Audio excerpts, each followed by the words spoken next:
जो इंद्रभूषण वसु 18 वर्ष की अवस्था में बिहारी जी का दर्शन करने के लिए जब गए और जब बिहारी जी से वापस आने लगे तो इनमें ये अष्ट सात्विक भाव प्रकट हो गए।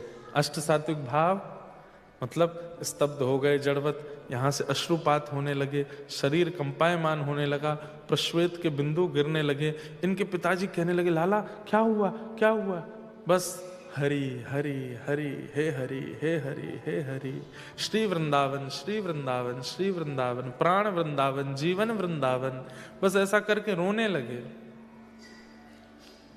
आपके पिताजी जैसे तैसे आपको लेकर के आए कलकत्ता आकर के, तो वो विरह और ज्यादा व्याकुल कर दिया उसने। तब आपने अपने पिताजी से कहा कि मुझे दीक्षा लेनी है, और नागेंद्र मठ में जाकर के आपने 20 वर्ष की अवस्था में गुरुदेव से दीक्षा ली, और दीक्षा के बाद इनका नाम हो गया ज्योति प्रकाश दास, यानी कि इंद्रभूषण वसु का नाम ज्योति प्रकाश दास हुआ। दीक्षा के बाद इन्होंने अपने गुरुदेव को जब प्रणाम किया तो गुरुदेव ने आशीर्वाद दिया, जिस भावना से तुमने दीक्षा ली है वो भावना तुम्हारी पूरी हो। गुरु को प्रणाम करने के बाद अपने पूज्य पिताजी को प्रणाम किया और कहा, पिताजी आपसे कुछ चाहिए? बोले क्या चाहिए? बोले वचन दीजिए जो मांगूंगा तुम मना नहीं करोगे। बोले नहीं करूंगा, तुम मांगना। बोले मैं अब संसार से विरक्त होकर वृंदावन में रहना चाहता हूं और श्री प्रिया प्रियतम की नित्य भक्ति करना चाहता हूं, आप कृपा करके मना नहीं कीजिए, मुझे आज्ञा दे दीजिए। इनके पिताजी ने स्वीकार किया और स्वीकार करके इनको वृंदावन जाने की आज्ञा दी। वृंदावन आकर के इंद्रभूषण वसु जी रहने लगे। 2-3 वर्ष तक वृंदावन में रहे। बिहारी जी मंदिर जाते थे, जाकर के बिहारी जी का नित्य दर्शन करते थे।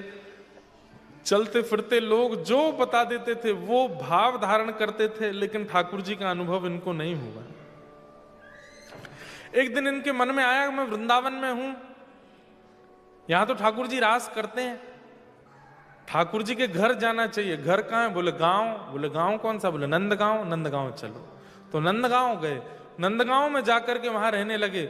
नित्य ठाकुर जी की आराधना, रोज ढूंढना, कभी वन में जाते, कभी वृक्षों पर चढ़ करके, कभी सरोवर तालाब पोखर सब में ढूंढते, कहीं ठाकुर जी मुझे मिल जाएं। इंद्रभूषण जी ढूंढते हैं कहां है ठाकुर जी।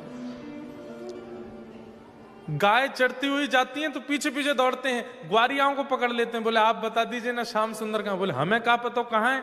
बोले तुम भैया सबरे गैया चराओ, तुमको पता होती होगी ग्वारिया कन्हैया कहां को गयो है। गोपियों के द्वार पर चले जाते हैं नंदगांव में, और द्वार पर खड़े हो जाते हैं। गोपी निकल के आती, कहा चाहिए बाबा? बोले कछुना चाहिए। कन्हैया तुम्हारे घर माखन चुराए हुए आमे, नेक बताए दो कहां है। अरे बाबा बावड़ो होगो दिखे, ये 1922 चल लो है। ठाकुर जी तो माखन चोरी द्वापर युग में क्यों करते, ये तो कलयुग चल लो है। अरे तुम सब मोते मिलवानो नए चाहो, या हमारे मुंह को नए बता रहे हो। सब जगह ढूंढते। इतनी व्याकुलता चित्त में होने लगी कि आप अनशन पर बैठ गए और अन्न जल त्याग करके बैठ गए। बोले ठाकुर जी या तो मुंह को मिलो, नहीं तो मैं अपने प्राण त्याग दूंगा। 1 दिन 2 दिन 3 दिन जब बीत गए, तब एक दिन स्वप्न आदेश हुआ और ठाकुर बस एक स्वर सुनाई दिया। बोले क्या? नंदगांव से उत्तर की ओर जाओ, नंदगांव से उत्तर की ओर जाओ, नंदगांव से उत्तर की ओर जाओ।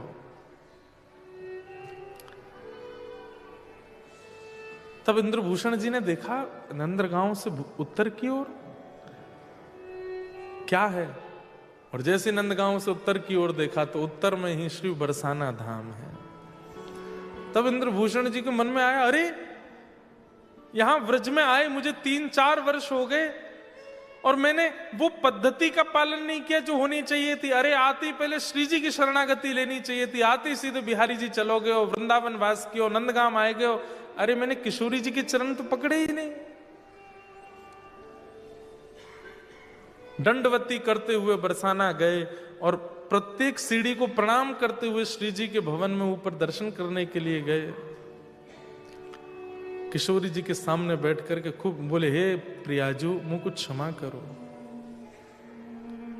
मैंने आपको भजन नहीं किया, आपको स्तवन, आपके दर्शन नहीं किए। रात भर रोते रहे द्वार पर बैठे बैठे। तभी द्वार पर एक छोटी सी लाली आई और आकर के एक थाल हाथ में लेकर के बोली, बाबा श्री जी को प्रसाद है। तो आपने कही, नहीं लाली मैं नहीं पाऊंगा, मैंने नियम लिया, जब तक ये प्रिया प्रियतम युगल नहीं मिलेंगे तब तक मैं भोजन ग्रहण नहीं करूंगा। अरे बाबा मना नायक क्यों करें, ये तो श्री जी को प्रसाद है, या को तुरंत लेना चाहिए, जल्दी ले बाबा। बाबा उस लाली की ओर देखते रहे, मना नहीं कर पाए, थाल ले लिया, थाल का प्रसाद लिया, मंगला के दर्शन खुले। जैसे ही बाबा भीतर गए, भीतर जाकर के जैसे ही पुनः मंगला के दर्शन किए, तो जिस आभूषण और जिस वस्त्र में वो बालिका बाहर आई थी, वही वस्त्र भीतर श्री जी ने धारण किए हुए हैं।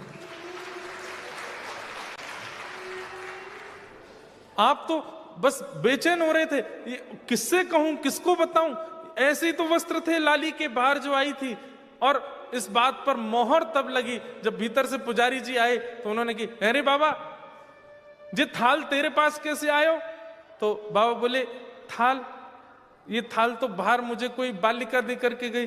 बोले, अरे ऐसा कैसे, ऐसा क्या, ये तो श्री जी को निज थाल है, ये तो मंदिर के भीतर को था, तेरे पास बाहर कहां से आएगा, जल्दी लाया कुदैमो को। और थाल लेकर के जब वो भीतर जाने लगे, तब वो स्पष्ट समझ गए, बोले कि वो बाहर लाली नहीं, वो तो किशोरी जी आई थी। आप इतने रोए, इतने रोए। और तब किशोरी जी से कहा कि हे श्यामाजू कृपा करो, मेरो जन्म क्यों भयो है, मैं बंगाल का जन्मा, वृंदावन से मुझे प्रीति क्यों हुई है, मुझे किस कारण से यहाँ बुलाया है, ये मुझ में जो भाव प्रकट हो रहे हैं ये मेरी क्षमता तो नहीं है, मेरे परिवार में भी किसी ने इतना भजन नहीं किया, ये मुझ में ऐसे गुण लक्षण क्यों आ रहे हैं, क्यों मैं इतना बेचैन आपसे मिलने के लिए हो रहा हूं, क्या बात है, स्पष्ट करो। तब किशोरी जी ने स्वप्नाज्ञा करके कहा, अरे फूल सखी, और उनका नाम फूल सखी हो गया।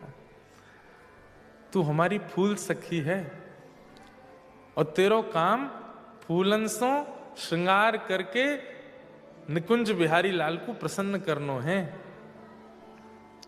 चल जा, अब इन फूलन की सेवा से आनंद कर। यही प्रसिद्ध फूल बाबा हुए ब्रजमंडल के। फिर अब ये फूलन की सेवा से कैसे श्री प्रिया प्रियतम को रिझाते हैं, कैसे ये फूल बाबा बने। इनका नाम एक फूल चोर बाबा भी था। यही इंद्रभूषण जी फूल सखी के रूप में वृंदावन में विराजे।